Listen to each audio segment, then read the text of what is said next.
Kamala Harris and Dade Phelan have this in common. It's July 23rd, 2024, and these are your headlines.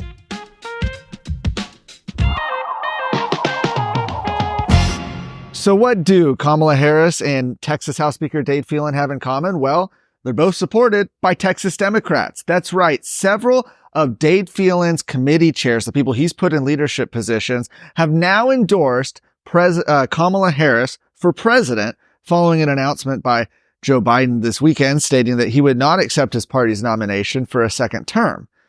A joint statement from the Texas House Democrat Caucus revealed that 57 Democrats in the Texas House out of 64 are endorsing Harris for the Democrat nomination. And among those endorsers are several Democrats that Dade Phelan has appointed to lead key committees in the House, including Victoria Nyave, who's the chair of the County Affairs Committee, Joe Moody, who chairs the Criminal Jurisprudence Committee, Harold Dutton, chair of the Juvenile Justice and Family Issues Committee, as well as Sinfronia Thompson, who chairs the Select Committee on Youth Health and Safety. Now, the lawmakers said in their statement, they said, "This is a moment that will define the future of our districts, our state, and our country. This is a moment that needs a leader with vision and conviction. This is a moment for Kamala Harris." Well, despite the House's Republican majority, this is Texas, we have a Republican majority in our legislature. Well, Dade Phelan's continued to appoint Democrats to powerful committee chair positions, even as a majority of his own party members expressed their opposition to supporting a speaker next session who empowers Democrats. Kamala Harris, meanwhile, has reportedly secured a majority of delegates to the Democrat National Convention, making her the presumptive nominee to face off against former President Donald Trump in November. Well, with all this going on with Kamala Harris and Joe Biden dropping out, Lieutenant Governor Dan Patrick says that former President Barack Obama is gearing up for a fourth term.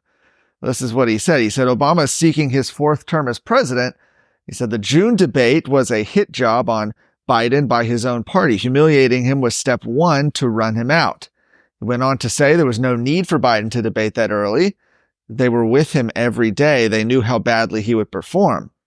Lieutenant Governor Patrick also accused Barack Obama of running the White House as opposed to Biden and said he will continue to run it with either the assistance of Vice President Kamala Harris or Michelle Obama. Now we know that will likely be Kamala Harris.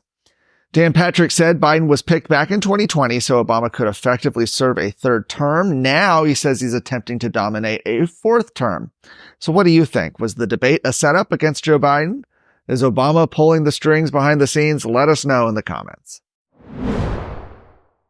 The Luke Macias Show is your access to what happens behind closed doors in Texas politics. Listen weekly to me, your host, Luke Macias, as I break down what is actually happening in conservative politics in the Lone Star State, a state that we all love and cherish. Listen weekly wherever you listen to podcasts. This show is a product of Texas Scorecard.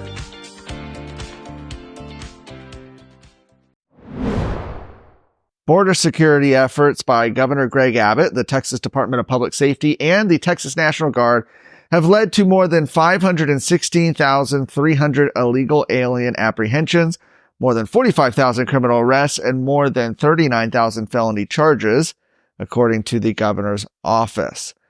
Through Operation Lone Star, Texas law enforcement has also seized over 505 million lethal doses of fentanyl, which is enough to kill every man, woman, and child in the United States and Mexico.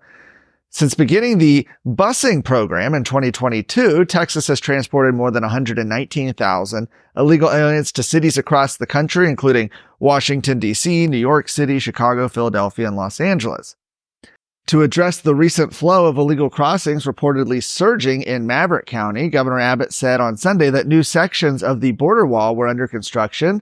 Although Operation Lone Star is Texas's main border security effort, we've reported that some public policy analysts see the program as insufficient, noting its several challenges that hinder its effectiveness.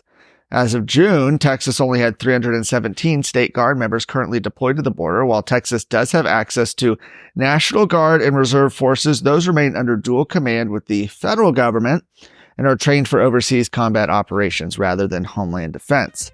The Guard also has other pay and benefit issues that the legislature has yet to address. For more of today's stories, go to TexasScorecard.com.